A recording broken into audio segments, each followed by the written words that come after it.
the way I am speaking today, the force that I am using today, and the wrath that probably you are seeing in me today, the anger that you are seeing in me today, ये केवल इसलिए है क्योंकि उनके एक सदस्य ने कहा है कि भले ही हमारी पॉलिटिकल पार्टीज के बीच में, ये 26 पॉलिटिकल पार्टीज के बीच में कितने भी डिफरेंसेस क्यों ना हो, मगर सनातन को मिटाना, हिंदू धर्म को मिटाना, ये हमारा परम लक्ष्य है, एक लक्ष्य है जिस पर हम सब एक मत हैं।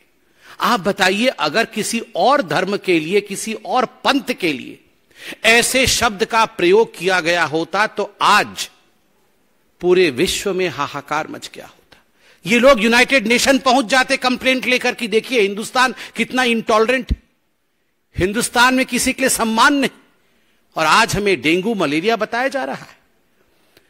बंधुगण, this is not a disaster in statement, this is a design.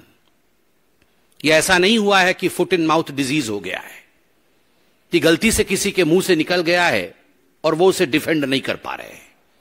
यह एक डिजाइन है, यह एक डिजाइन है जिस डिजाइन के अंतर्गत आज नहीं, अनेकों वर्ष पहले राम मंदिर के खिलाफ प्रायोजित रूप से बताया गया था कि भगवान राम का अस्तित्व नहीं है, भगवान राम काल्पनिक है। आप ऐसा मत सोचिए कि ये यूं ही हो गया था। यूं ही सुप्रीम कोर्ट ऑफ इंडिया में, in the highest court of this country, when one of the most important political parties of this country denied the existence of the faith of India, Hindustan की आस्था के ऊपर आक्रमण करते हुए सोनिया जी के कहने पर जब कांग्रेस पार्टी ने कहा भगवान राम तो है ही नहीं, उसी दिन हम समझ गए थे कि this is not a disaster of statement, this is not a foot in mouth disease, this is a design. आप सोचिए, जिस दिन भगवा आतंकवाद कहा गया, हिंदुओं को आतंकवादी कहा गया, जिस दिन राहुल गांधी ने कहा हमें सिम्मी से खतरा नहीं है, हमें हिंदुओं से खतरा है, that was not a disaster in statement, it was a design. सोच समझकर, नाप तौल कर बोला गया था। जब राहुल गांधी विदेशों में जाकर मुस्लिम ब्रदरहुड के साथ कंपेयर करते हैं, आईएसआईएस के साथ हिंदुओं का कंपेयर करते हैं, तो याद रखिए ये कोई कंट्रोवर्सी नहीं है, ये कोई कंट्रोवर्शियल स्टेटमेंट नहीं है, ये डिजाइन है, ये सोच समझकर दिया गया बयान है।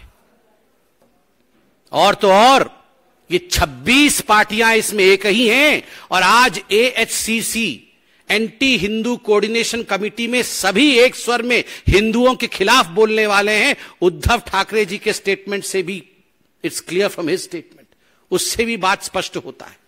वो कहते हैं कि मंदिर जब बन जाएगा और जो हिंदू ट्रेन में बैठ के भगवान राम के दर्शन के लिए जाएंगे तो गोधरा जैसे कांड हो सकता है, मतलब हिंदुओं को जलाया जा सकता है, तड़पा के मारा जा सकता है।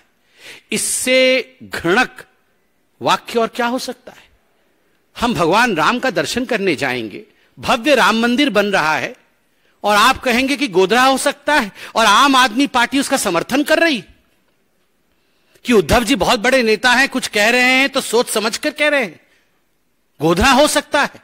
अरविंद केजरीवाल जी, क्यों?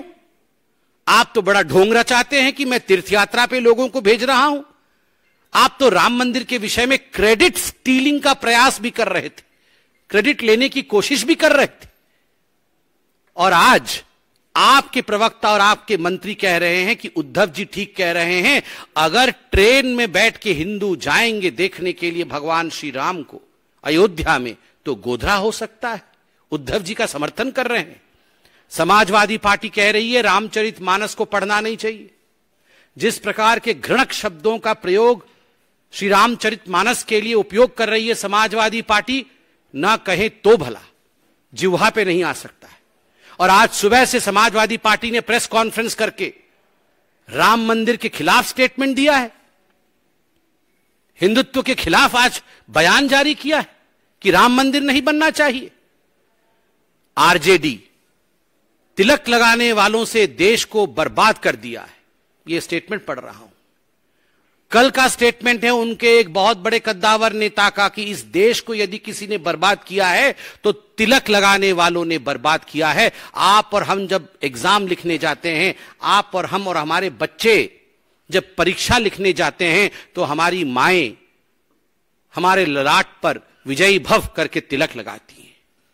हजारों वर्षों से सैनिकों की पत्नियों ने तिलक लगाया है। हजारों वर्षों से ईश्वर को याद करते हुए हमारे बुजुर्गों ने हमारे ललाट पर तिलक लगाया है। हमने इस देश को बर्बाद किया है। राखी जब बांधा जाता है तो बहन अपने भाई के सर पे तिलक लगाती है। क्या भाई देश को बर्बाद कर देता है? क्या भाई बहन को बर्बाद कर देता है? तिलक लगाने वालों ने देश को बर्बाद किया है। आम आदमी पार्टी, आप सोच के देखिए, ये वही पार्टी है। अरविंद केजरीवाल जी ने ट्वीट किया था, स्वस्तिक चिन्ह के पीछे एक व्यक्ति झाड़ू लेके पड़ा हुआ था, इस देश से स्वस्तिक चिन्ह को मिटाना है। ये अरविंद केजरीवाल जी का नारा था, देश से स्वस्तिक चिन्ह को मिटाना है। एक स्वस्तिक चिन्ह मिटाना चाहता है, एक राम मंदिर नहीं बनने देना चाहता है। चलिए खबरों में आगे बढ़ते